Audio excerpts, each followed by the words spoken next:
কাবার ঐতিহাসিক সত্যতা। ডেভিডের খুব মন খারাপ। গতকাল সাজিদের কথাগুলো শোনার পর থেকেই সে কেমন যেন নির্জীব হয়ে আছে।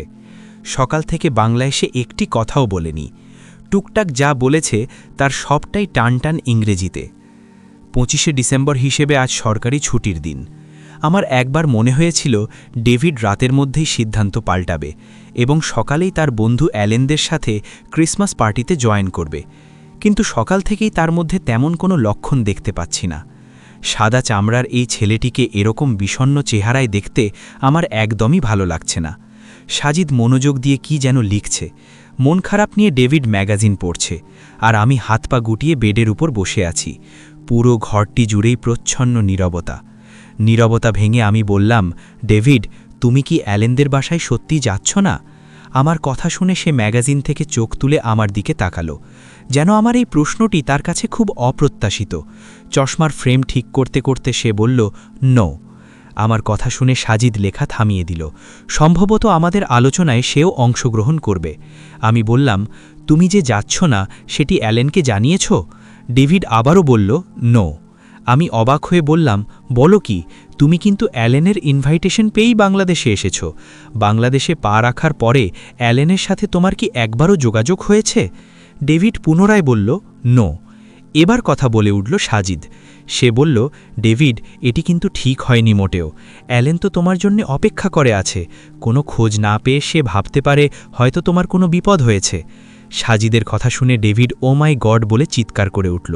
এরপর বলল, ইউ আর রাইট সাজিদ। বলতে বলতেই সে তার ব্যাগ খুলে একটি ডায়েরি বের করল এবং দ্রুতই ডায়েরি থেকে অ্যালেনের নাম্বার খুঁজে বের করল। সেখান থেকে ফোন নম্বর নিয়ে অ্যালেনকে ফোন করল। সব কিছু সে খুব দ্রুততার সাথেই করল। বিদেশিরা যে কাজকর্মে খুব চটপটে হয়ে থাকে সেটি ডেভিডকে দেখে হাতে নাতে প্রমাণ পাওয়া গেল। না, ডেভিডের কল যায়নি। আমি বললাম, তোমার ফোনে তো নেটওয়ার্কই নেই মাই ফ্রেন্ড, কল কিভাবে যাবে? ডেভিড ফোনের দিকে তাকিয়ে বলল, আই সি। আমি আমার ফোনটি তার দিকে বাড়িয়ে দিয়ে বললাম, তুমি চাইলে আমার মোবাইল থেকে কল করতে পারো। সে থ্যাংক ইউ বলে আমার হাত থেকে মোবাইলটা নিয়ে অ্যালেনকে ফোন করল। অ্যালেনের সাথে কথা বলা শেষ করে ডেভিড বলল, আই হ্যাভ টু গো দেয়ার। আমি বললাম, কোথায়? অ্যালেনদের বাসায়। ক্রিসমাস ডে সেলিব্রেট করার জন্যে? No no. তাহলে? ডেভিড এবার খুব স্পষ্ট বাংলায় বলল, ক্রিসমাস ডের দিন যদি জিসাস ক্রাইস্ট জন্মগ্রহণ নাই করে সেটি তো অ্যালেনেরও জানা উচিত, তাই না? অ্যালেন তো আমার বন্ধু। আমি আমার বন্ধুকে এই সত্যটি জানাবো না? আমি বললাম, কিন্তু ডেভিড, তুমি যদি এটি করতে চাও তো। আমাকে আবার থামিয়ে দিল সাজিদ। সে বলল, অবশ্যই অ্যালেনেরও জানা উচিত এইটা। এরপর সে ডেভিডের মুখের দিকে তাকিয়ে বলল, তুমি অবশ্যই যাবে মাই ফ্রেন্ড। এবার হাসল ডেভিড। সাজিদের উৎসাহ পেয়ে তাকে যার পড়ার নয় খুশি বলে মনে হলো। কিন্তু ডেভিড যদি অ্যালেনদের কাছে গিয়ে আজকের দিনে এসব কথাবার্তা বলে, তা যে কতটা হিতে বিপরীত হতে পারে তা কি সাজিদ বুঝতে পারছে না? ডেভিডের অনুরোধে আমাদের দুজনকেই তার সাথে যেতে হচ্ছে। অ্যালেনদের বাসা শ্যামলীতে।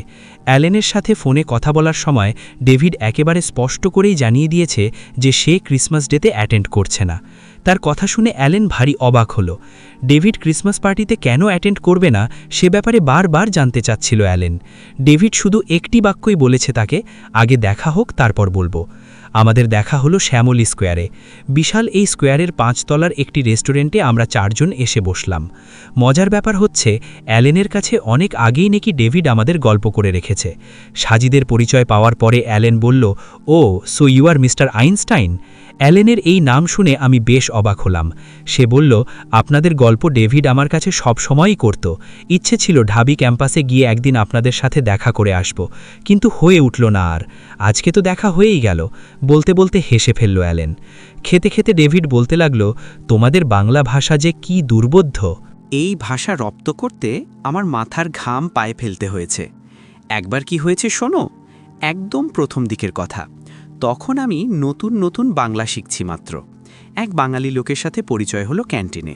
তার কাছে ইংরেজিতে জিজ্ঞেস করলাম, চেয়ারকে বাংলা ভাষায় কি বলে? সে বলল, চেয়ার।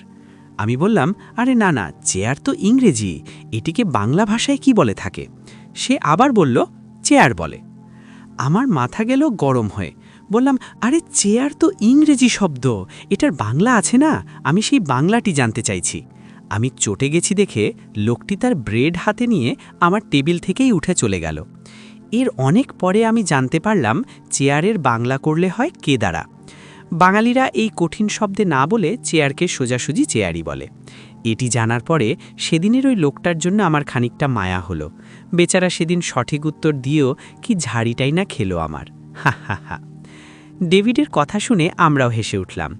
খেতে খেতে আমাদের আরও বেশ কিছু বিষয় গল্প হলো।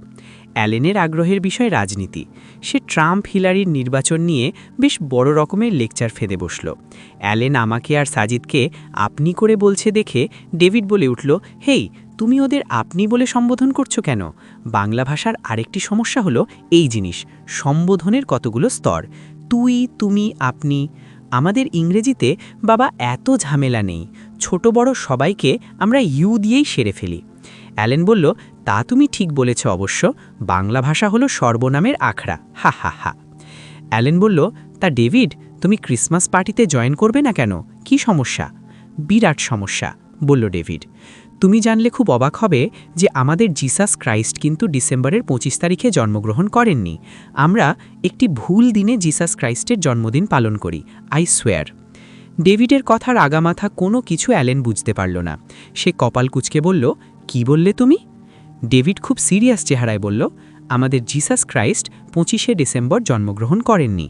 আমরা মানে খ্রিস্টানরা একেবারে একটি ভুল দিনে জিসাস ক্রাইস্টের জন্মদিন পালন করি। Are you kidding? অ্যালেনের চেহারা থেকে রুক্ষভাবটি যায়নি।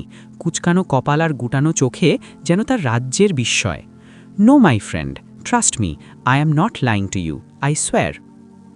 আমার সবচেয়ে মজা লাগছে ডেভিডের হাবভাব দেখে। সে এমনভাবে অ্যালেনকে বোঝাচ্ছে যেন অ্যালেন ক্রিসমাস ডে পালন না করলে তারই লাভ।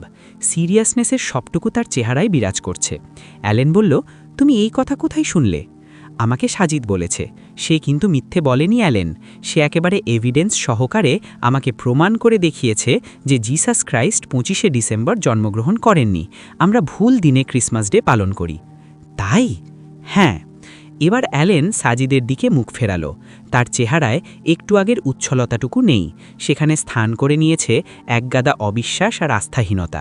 সে হয়তো এতক্ষণে ধরে নিয়েছে যে আমরাই ডেভিডের মাথা গুলিয়ে খেয়েছি। অ্যালেন সাজিদকে উদ্দেশ্য করে বলল, তুমিই বলেছ ডেভিডকে এই কথা? আমি খেয়াল করলাম অ্যালেন এবার আপনি সম্বোধন ছেড়ে তুমিতে চলে এসেছে। সচেতনভাবে এসেছে না অবচেতনভাবে এসেছে তা বোঝা যাচ্ছে না। সাজিদ বলল, হ্যাঁ। তোমার কাছে কি ধরনের এভিডেন্স আছে? সাজিদ ধীরে ধীরে অ্যালেনকে সব কাহিনী খুলে বলল, যা সে গতকাল ডেভিডকে বুঝিয়েছিল। তবে একটি ব্যাপার বুঝেছি, অ্যালেন বাইবেল সম্পর্কে বেশ ভালো জ্ঞান রাখে। কয়েকটি জায়গায় সাজিদকে প্রশ্ন করে আটকাতেও চেয়েছে, কিন্তু সাজিদ দুর্দান্তভাবে সেগুলো রিফিউট করেছে। একটি পর্যায়ে গিয়ে তো অ্যালেন স্বীকার করেই বসল যে জিসাস ক্রাইস্টের জন্ম কোন দিন সেটি বাইবেল নিশ্চিত করে না, এবং সে এও বলল যে আর্লি খ্রিস্টানদের থেকে এই দিনটি জিসাস ক্রাইস্টের জন্মদিন হিসেবে উদযাপনের কোনো প্রমাণ পাওয়া যায় না। তার কথা শুনে ডেভিড বলল, তাহলে আমরা এই দিন পালন করি কেন অ্যালেন? অ্যালেন বলল, ধর্মের কিছু কিছু রিচুয়াল এভাবেই তৈরি হয়ে যায়। হতে পারে এই দিনেই জিসাস ক্রাইস্টের জন্মদিন উদযাপন উপলক্ষে এমন কোনো ব্যাখ্যা আছে যা আমরা কেউই জানি না। যারা জানে তারা হয়তো গত হয়েছে, তবে আমাদের উচিত প্রশ্ন না করে সেগুলো পালন করে যাওয়া। তার কথা শুনে অবাক হলো ডেভিড, অবাক হলাম আমিও। সে ক্রিসমাস ডের জন্য এমন এক ব্যাখ্যার কথা বলছে যা বাইবেলে নেই, আর্লি ক্রিশ্চিয়ানরা পালন করেনি। সে এটিকে একটি রিচুয়াল বানিয়ে সার্টিফাইড করে দিতে চাইছে। অদ্ভুত। অ্যালিন আবার বলল, এরকম রিচুয়ালগুলো যে কেবল ক্রিশ্চিয়ানিটির মধ্যেই আছে তা নয়, মোটামুটি সব ধর্মেই এসব পাওয়া যায়, এমনকি ইসলাম ধর্মেও। আমি আর সাজ্জিদ সাথে আছি বলেই হয়তো অ্যালেন ইসলাম ধর্মের নামটি বেশ জোর দিয়েই বলল। ইসলাম ধর্মেও এরকম রিচুয়াল আছে শুনে আরেকবার অবাক হলো ডেভিড। সে বেশ বিস্ময়ের সাথেই আমার আর সাজ্জিদের চেহারার দিকে তাকালো। এই কথা শুনে আমাদের রিয়াকশন কী হতে পারে, সম্ভবত সেটিই দেখাই তার উদ্দেশ্য। আমি অ্যালেনকে উদ্দেশ্য করে বললাম, ইসলাম ধর্মেও এরকম রিচুয়াল আছে বলতে? অ্যালেন আমার দিকে তাকালো, বলল, শিওর। যেমন? এই যেমন ধরো তোমাদের কাবা ঘর। তোমাদের কোরআন বলে এটি নাকি নবী ইব্রাহিম তার পুত্র ইসমাইলকে নিয়ে নির্মাণ করেছিলেন। দেখো, এটি যদি সত্যি হয়ে থাকে তাহলে জিসাস ক্রাইস্টের জন্মের আগেও পৃথিবীতে কাবাঘরের অস্তিত্ব থাকবে, রাইট? এমনকি জিসাস ক্রাইস্টের জন্মের সময়ও এটার অস্তিত্ব থাকা স্বাভাবিক ছিল। কিন্তু নবী মুহাম্মাদের জন্মের আগে তুমি এমন কোনো নন মুসলিম সোর্স পাবে না যেখান থেকে প্রমাণ করা যায় যে কাবাঘরের অস্তিত্ব সেই আদিকাল থেকেই আছে। তাহলে কাবাঘর আসলেই সেই আদিকাল থেকে ছিল কি ছিল না সেটি নিয়ে একটি সংশয় কিন্তু আছে। তবুও মুসলিমরা সেটার দিকে মুখ করে ইবাদত করে, কাবায় হজ করে ইত্যাদি। এই যে এভাবেই তো রিচুয়াল তৈরি হয়। সাজ্জিদ বলল, তো তুমি বলতে চাচ্ছ যে মোহাম্মদ সাল্লাল্লাহু আলাইহি ওয়াসাল্লামের জন্মের আগে নন মুসলিম কোনো সোর্স থেকে কাবার অস্তিত্ব প্রমাণ করা যায় না? অ্যালেন বলল, হ্যাঁ, দ্যাটস ইট। কফি চলে এলো। কফির কাপে চুমুক দিতে দিতে ডেভিড বলল, হাউ স্ট্রেঞ্জ। সাজ্জিদ বলল, অ্যালেন, আমার মনে হয় তুমি কোথাও একটি ভুল করছো। না, বলল অ্যালেন, আমি এ ব্যাপারে একেবারে সুনিশ্চিত। তুমি কার কাছে শুনেছ এ ব্যাপারে? অ্যালেন একটু ইতস্তত বোধ করল। এরপর বলল, আমাদের এক ফাদারের কাছে। আমার আর বুঝতে বাকি রইল না এই ফাদার আসলে কে। নিশ্চিত ক্রিশ্চিয়ান মিশনারি। সাজ্জিদ বলল, ইটস ওকে, বাট হতে পারে তোমার ফাদারের জানার মধ্যে কোথাও একটি গ্যাপ আছে। অ্যালেন বলল, আই ডোন্ট নো, বাট তুমি কি বলতে চাচ্ছ? কাবার অস্তিত্ব সম্পর্কে ঐতিহাসিক কোনো সত্যতা আছে নন ইসলামিক সোর্স থেকে? অবশ্যই, বলল সাজ্জিদ, খুব সুন্দরভাবেই আছে। সাজ্জিদের কথা শুনে ডেভিডের চোখে মুখে আবারও বিস্ময়ের রেশ দেখা গেল। এবারের বাংলাদেশ সফরে সে এত বেশি বিস্মিত হচ্ছে যা সে তার পুরো জীবনেও হয়নি। সে বলল, wow Sajid, can you explain it please? Sajid কফিতে চুমুক দিতে দিতে বলল, শিওর। এরপর সে অ্যালেনের দিকে ফিরল। বলল, অ্যালেন, তোমার কথাবার্তা শুনে আমার মনে হয়েছে বাইবেল, ইতিহাস এবং রাজনীতি নিয়ে তোমার বেশ জানাশোনা আছে। তুমি কি ব্রিটিশ ইতিহাসবিদ এডওয়ার্ড গিবসনের নাম শুনেছ কখনো? অ্যালেন একটু মনে করার চেষ্টা করল। এরপর বলল, ঠিক মনে করতে পারছি না, হয়তো আমি তাকে চিনি না। ফাইন, বলল সাজ্জিদ, আমি বলছি। এডওয়ার্ড গিবসন হচ্ছেন পৃথিবীর হাতে গোনা সেরা কয়েকজন ইতিহাসবিদদের একজন। তার একটি বই এতই বিখ্যাত যে ওই বইটির নামেই তাকে চেনা হয়ে থাকে। ডেভিড বলে উঠল, গ্রেট, কী নাম বইটির? The history of the decline and the fall of the Roman Empire. David আবার বলল, নাম শুনেই বোঝা যাচ্ছে বইটি আগাগোড়া ইতিহাসের বই। হা হা হা।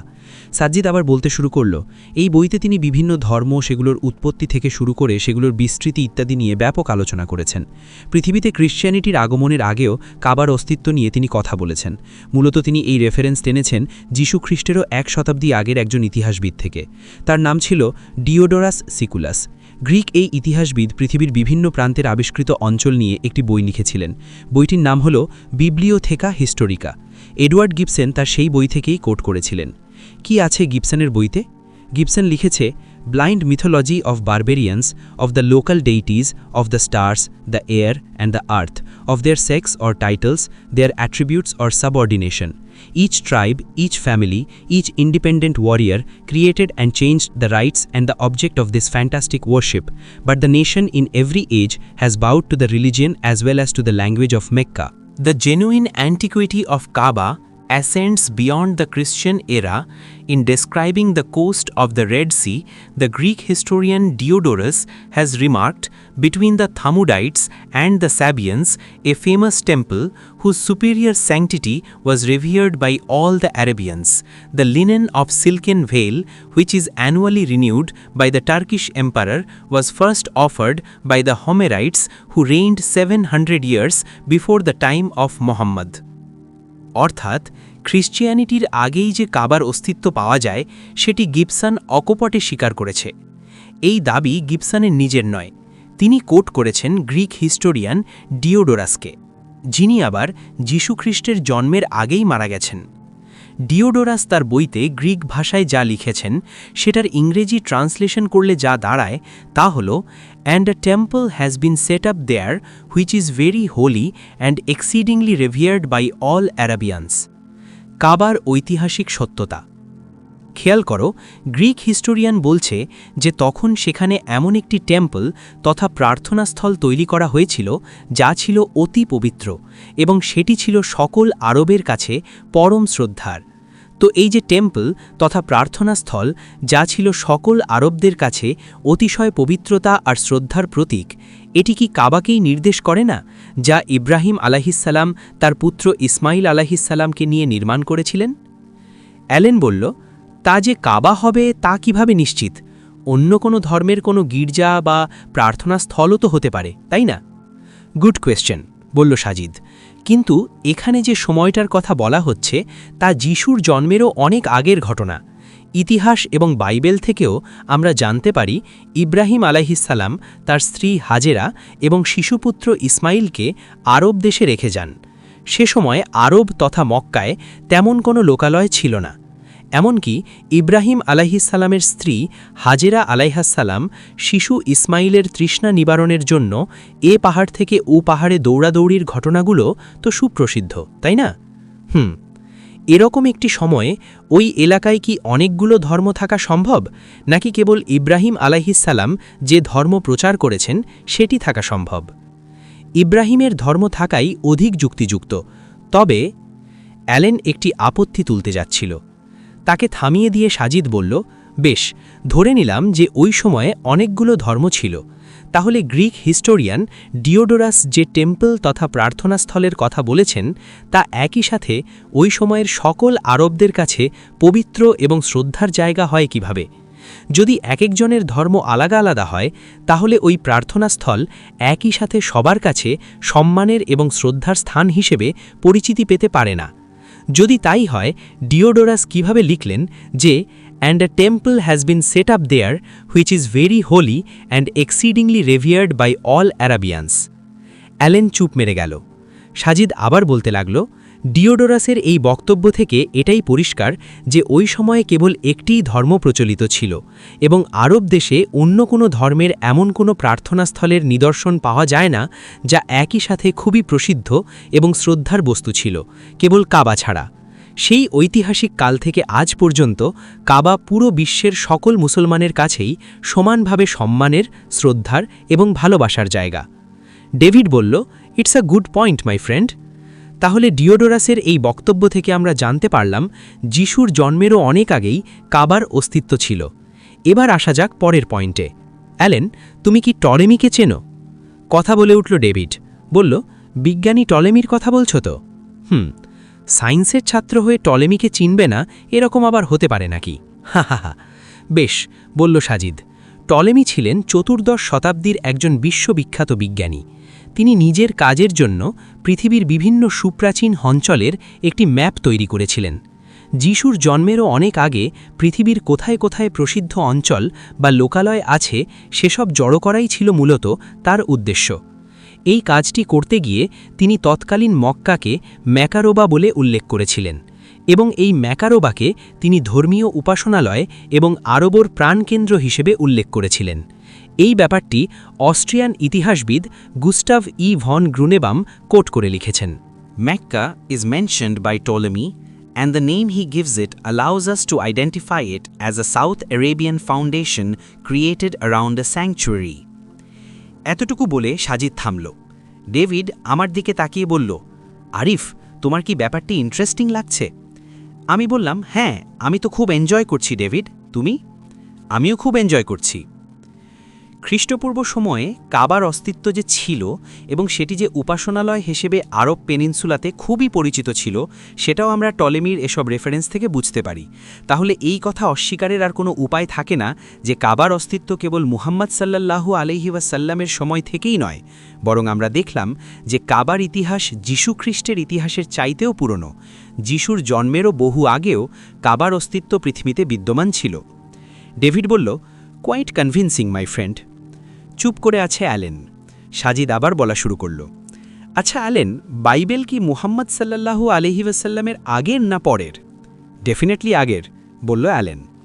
আচ্ছা, তাহলে নন ইসলামিক সোর্স হিসেবে আমরা বাইবেলের রেফারেন্সও দেখতে পারি, এক্ষেত্রে কি বলো? ডেভিড চোখে মুখে বিস্ময় নিয়ে বলল, কি বলো, বাইবেল এসব আছে নাকি? ডেভিডের প্রশ্নের সরাসরি উত্তর না দিয়ে সাজিদ বলতে লাগল, বাইবেলের সালমসের ৮৪ নম্বর শ্লোকে বেশ ইন্টারেস্টিং কথা আছে। ওই শ্লোকটিতে মূলত ইব্রাহিম আলাইহিসসালাম যখন স্ত্রী হাজেরা এবং পুত্র ইসমাইলকে নিয়ে হিজরত করছিল সেই ঘটনার পরিপ্রেক্ষিতে। শ্লোকটিতে বলা হচ্ছে, how lovely is your dwelling place, O Lord Almighty. 2. My soul yearns, even faints, for the courts of the Lord. My heart and my flesh cry out for the living God. 3. Even the sparrow has found a home, and the swallow a nest for herself, where she may have her young, a place near your altar, O Lord Almighty, my King and my God. 8. Blessed are those who dwell in your house, they are ever praising you. 5. Blessed are those whose strength is in you, who have set their hearts on pilgrimage. 6. As they pass through the valley of Baca, they make it a place of springs, the autumn rains also cover it with pools. এই শ্লোকটিতে সবচেয়ে আশ্চর্যজনক হচ্ছে শেষের লাইনটি। সেখানে তাদের অর্থাৎ ইব্রাহিম আলাইহিসসালাম এবং তার পরিবারের হিজরতের বর্ণনা দিতে গিয়ে বাইবেল বলছে as they pass through the valley of Baca. তুমি কি বলতে পারো অ্যালেন, এই ভ্যালি অফ বাকা বলতে বাইবেল কোন জায়গাটি বুঝিয়েছে? অ্যালেন বলল, তুমি কি এটিকে মক্কা বলতে চাইছো? হ্যাঁ, বলল সাজিদ, কারণ কুরআনের একটি আয়াতে মক্কাকে সরাসরি বাক্কা নামে ডাকা হয়েছে। ডেভিড অবাক হয়ে বলল, রিয়েলি? হ্যাঁ, সূরা ইমরানের ৯৬ নম্বর আয়াতে বলা হচ্ছে, নিশ্চয়ই ইবাদতের জন্যে সর্বপ্রথম যে ঘর নির্মিত হয়েছিল তা ছিল বাক্কায়। এ থেকে আমরা জানতে পারি যে মক্কার আদি একটি নাম হলো বাক্কা, এবং বাইবেলও কিন্তু এই নাম অর্থাৎ মক্কার আদি নামই উল্লেখ করেছে। As they pass through the Baca অর্থাৎ তারা যখন বাকা বা বাক্কার উপত্যকায় পৌঁছল, মানে হলো তারা যখন মক্কার উপত্যকায় পৌঁছল। অ্যালেন বলল, you know a very little about Bible Sajid. তুমি বাইবেলের ভ্যালি অফ বাকায়ের অর্থ করেছ মক্কার উপত্যকা, কিন্তু বাইবেল বিশারদরাও কি ঠিক এই অর্থ করেছে? সাজিদ হাসল, মুখে হাসি রেখেই বলল, ফাইন, এটি আমি তোমার কাছ থেকেই শুনতে চাই অ্যালেন। কোনটা? অ্যালেনের প্রশ্ন। বাইবেল বিশারদরা ভ্যালি অফ বাকায়ের কি অর্থ করেছে সেটা। অ্যালেন একটু কেশে নিল, এরপর বলল, তুমি যদি জুইশ এনসাইক্লোপিডিয়া দেখো তাহলে দেখবে যে সেখানে বাকায়ের অর্থ করা আছে এরকম ভ্যালি অফ উইপিং। তাছাড়া অনেকে এই শব্দের আরও অর্থ করেছেন, যেমন valley of stream, valley of deep সরো ইত্যাদি। সুতরাং বাকা শব্দ থাকলেই যে তা তোমাদের কুরআনের বাক্কা বা মক্কা হয়ে যাবে তা কিন্তু নয়। অ্যালেনের চেহারায় বিজয়ীর একটি ভাব তৈরি হলো। সে সম্ভবত ধরেই নিয়েছে যে সাজিদকে এবার সে আচ্ছামতো কাবু করে ফেলেছে। এই যুক্তি খণ্ডন করার আর সাজিদের ক্ষমতা নেই। সাজিদ বলল, তুমি একদম ঠিক বলেছ অ্যালেন। বাইবেল বিশারদরা এই শব্দটির অর্থ ঠিক এভাবেই করেছে যেমনটি তুমি বলেছ। শুধু জুইশ এনসাইক্লোপিডিয়াই নয়, অ্যাঙ্কার বাইবেল ডিকশনারিতেও বাকা শব্দটির অর্থ তাই করা হয়েছে যা তুমি একটু আগে বলেছ। অ্যালেনের চেহারায় আরও উজ্জ্বলতা বেড়ে গেল। আমি বুঝতে পারলাম না, সাজিদ কি নিজ থেকে হেরে যেতে চাচ্ছে নাকি অ্যালেনের কাছে?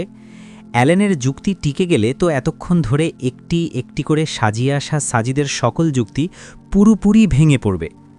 আমারও কথা বলে উঠল সাজিদ। সে বলল, তবে অ্যালেন, আমি শব্দটির অর্থগুলোর একটু বিস্তারিত ব্যাখ্যা দিচ্ছি। আমরা সবাই খুব মনোযোগ দিয়ে শুনছি। সাজিদ বলতে লাগল, বাকা শব্দের অর্থ হিসেবে তুমি প্রথমে কোন অর্থটি বলেছিলে? অ্যালেন বলল, valley of weeping. Fine, valley of weeping মানে কান্নার উপত্যকা। আমি কি তোমাকে একটি করুণ ইতিহাস মনে করিয়ে দিতে পারি? অ্যালেনের হয়ে উত্তর দিল ডেভিড। বলল, হোয়াই নট। দেখো অ্যালেন, ইব্রাহিম আলাইহিসসালাম যেমন ইসলাম ধর্মের একজন সম্মানিত নবী, তেমনি তিনি খ্রিস্টানদের কাছেও সম্মানিত একজন প্রফেট, রাইট? অ্যালেন মাথা নাড়ল। সাজিদ বলতে লাগল, নবী ইব্রাহিম যখন স্ত্রী হাজেরা এবং শিশুপুত্র ইসমাইলকে একটি পাহাড়ি উপত্যকায় রেখে যান, তখন কিন্তু ওই উপত্যকায় কোনো জনবসতি ছিল না, কোনো খাবার ছিল না, এমনকি তৃষ্ণা নিবারণের পানিটুকু পর্যন্ত কোথাও ছিল না। এরকম একটি অবস্থায় একেবারে অসহায় হয়ে পড়লেন হাজেরা আলাইহাসসালাম। তিনি শুধু কাঁদতেন। এই অবস্থা থেকে উত্তরণের জন্য আল্লাহর কাছে কেঁদে কেঁদে ফরিয়াদ করতেন আর চাইতেন যেন জীবন ধারণের জন্য একটি ব্যবস্থা হয়। হাজেরা আলাইহাসসালামের সেই অনবরত কান্নার জন্যেই যদি এই উপত্যকার নাম হয়ে থাকে ভ্যালি অফ উইপিং, তা কি খুব বেশি অবাক হবার মতো বাকার? ডেভিড বলল, নাইস, এরকম তো হতেই পারে। মানুষের নামে, আশপাশের পরিবেশের নামে তো দুনিয়া জুড়েই কত জায়গার নাম হয়েছে। হিল অফ টিয়ার্স নামে একটি জায়গাও আছে কোথায় জানো। এগুলো খুবই সম্ভব। সাজিদ আবার বলতে শুরু করল, বাকায়ের আরও কয়েকটি অর্থ জুইশ এনসাইক্লোপিডিয়া করেছে, যেমন ভ্যালি অফ ডিপ সরো। চিন্তা করো, ইব্রাহিম আলাইহিসসালাম যখন হাজেরা আলাইহিসসালাম এবং ইসমাইলকে রেখে চলে যান, ওই সময়টুকু কি হাজেরা আলাইহিসসালামের জন্য খুব সুখকর ছিল? অবশ্যই না। তার জন্যে সময়গুলো ছিল চরম পরীক্ষার, ধৈর্যের। না আছে থাকার ব্যবস্থা, না আছে খাবার, আর না আছে পানি, সাথে একটি বাচ্চা শিশু। নিজে না হয় ক্ষুধা সহ্য করে থাকল, কিন্তু বাচ্চাটা, তার কি অবস্থা হবে? তখন কি হাজেরা আলাইহাসসালামের মন একরকম বিষণ্ণতায় ছেয়ে যায়নি? একটি গভীর দুঃখবোধ কি তার মনের গভীরে ছেপে বসেনি? সেগুলো বিবেচনায় যদি বাকায়ের অর্থ করা হয় ভ্যালি অফ ডিপ সরো, তা কি খুব অযৌক্তিক শোনায়? চুপ করে আছে অ্যালেন, চুপ করে আছি আমি আর ডেভিডও। ডেভিড মুখে হাত দিয়ে সাজিদের দিকে অপলক দৃষ্টিতে তাকিয়ে আছে। সাজিদ বলতে লাগল, বাকা শব্দের অর্থ হিসেবে জুইশ এনসাইক্লোপিডিয়া আরও একটি অর্থ করেছে। সেটি হল ভ্যালি অফ স্ট্রিম। যার অর্থ করলে দাঁড়ায় প্রবাহের উপত্যকা, মানে পানির ঝর্ণার উপত্যকা। অ্যালেন, তোমাকে আমি আবারও একটি ঘটনা মনে করিয়ে দিই। যখন হাজেরা আলাইহিস সালাম সেই দুর্গম অঞ্চলে জনমানবহীন পরিবেশে পুত্র ইসমাইলকে নিয়ে একাকিনী দিন কাটাচ্ছিলেন, তখন তৃষ্ণায় ইসমাইলের প্রাণ অষ্টগত ছিল। তার তৃষ্ণার্ত চেহারা দেখে হাজেরা আলাইহিস সালাম কোনোভাবেই সহ্য করতে পারছিলেন না আর। তিনি এ পাহাড় থেকে ও পাহাড় দৌড়াচ্ছিলেন একটু পানির খোঁজে। তখন আল্লাহর পক্ষ থেকে হাজেরা আলাইহিস সালামকে জানানো হলো যে পুত্র ইসমাইলের কাছে ফিরে যেতে, কারণ তার পদচিহ্ন লেগে সেখানে ইতোমধ্যেই পানির একটি ফোয়ারার সৃষ্টি হয়েছে। সেই পানির ফোয়ারার নাম হলো জমজম। জমজম কূপ সৃষ্টির এই ইতিহাস তো সর্বজন বিদিত, তাই না? এখন এই ঘটনাকে সামনে রেখে বাইবেলের বাঁকা শব্দের অর্থ যদি ভ্যালি অফ স্ট্রিম বা প্রবাহের উপত্যকা করা হয়, এটাও কি খুব অযৌক্তিক হয়ে যায়? ডেভিড বলল, গ্রেট মাই ফ্রেন্ড, তোমার এক্সপ্লেনেশন আমার খুবই ভালো লেগেছে। এরপর সে অ্যালেনের দিকে তাকিয়ে বলল, তুমি কি কিছু বলবে অ্যালেন? অ্যালেন না সূচক মাথা নাড়ল। সম্ভবত সে বুঝতে পেরেছে যে তার দাবিটি ভুল ছিল। কাবার অস্তিত্ব মোহাম্মদ সাল্লাল্লাহু আলাইহি ওয়াসাল্লামের সময়কাল থেকে নয়, বরং যীশু খ্রিস্টেরও বহু বহু আগে থেকেই এটির অস্তিত্ব পৃথিবীতে ছিল। অ্যালেন আমাদের কাউকে বিল পরিশোধ করতে দিল না। শ্যামলী স্কোয়ার থেকে বের হয়ে আমরা অ্যালেনের কাছ থেকে বিদায় নিয়ে নিলাম। একটি ট্যাক্সি ভাড়া করে আমরা তিনজনেই উঠে পড়লাম তাতে। ট্যাক্সি ছেড়ে দেওয়ার পরে ডেভিড মাথা বের করে চিৎকার করে বলতে লাগল, অ্যালেন, ক্রিসমাস পার্টিতে যেও না কিন্তু মাই ফ্রেন্ড। ডেভিডের কথা শুনে অ্যালেন মুচকি হাসলাম আমরাও। ডেভিডের মতো সহজ সরল মানুষ পৃথিবীতে খুঁজে পাওয়াই দুষ্কর। দ্রুতই অ্যালেন আমাদের দৃষ্টিসীমার বাইরে চলে গেল, মিলিয়ে গেল ঢাকা শহরের যানবাহনের মধ্যে। আমরা ছুটে চললাম আমাদের গন্তব্যের দিকে। বিকেল হতে চলেছে। মসজিদে আসরের আজান পড়তে শুরু করেছে ততক্ষণে।